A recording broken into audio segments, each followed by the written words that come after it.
আছি এখন কাশপুর সিমরেল। এখানে রেলের যে ইটা লাইনটা ওইটা এখান থেকে ফেটে গেছে, ফেটে সড়কের মাঝে এখন তেল শত শত লোক লুট মনে করে নিয়ে যাচ্ছে। কি করার আছে?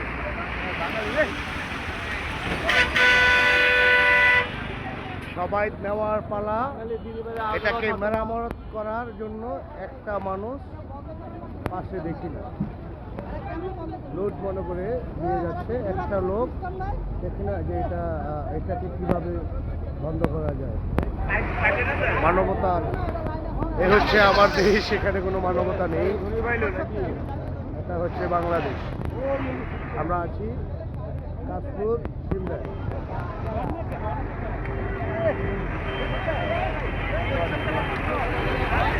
হচ্ছে সড়ক। আরে বড় মাছ